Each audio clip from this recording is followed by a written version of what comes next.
ओम श्री सच्चिदानंद सद्गुरु साईनाथ महाराज की जय।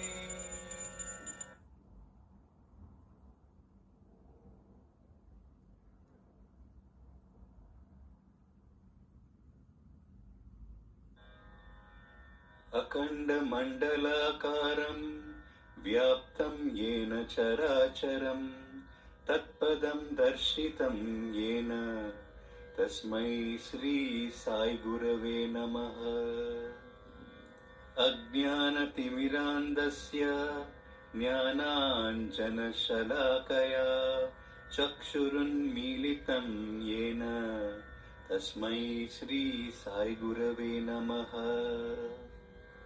गुरुर्ब्रह्मा गुरुर्विष्णुः गुरुर्देवो महेश्वरः गुरुरेव परं ब्रह्मा तस्मै श्री साई गुरवे नमः।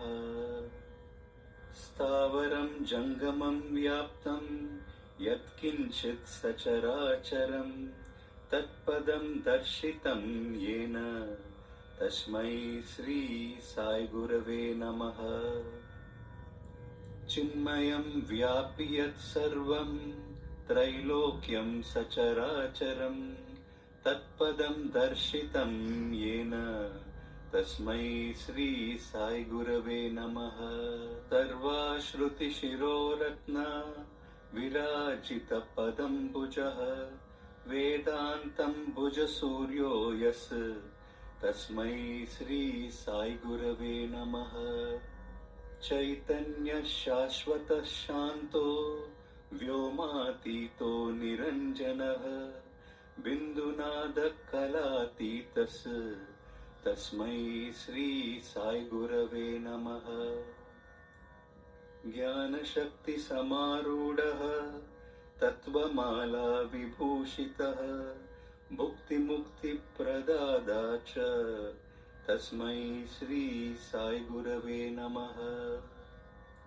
अनेक जन्म संप्राप्त कर्म बंध विदाहिने आत्मज्ञान प्रधानेन तस्मै श्री साई गुरवे नमः।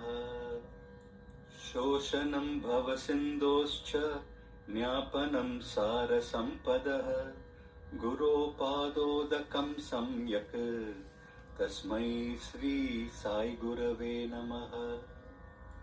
न गुरोरधि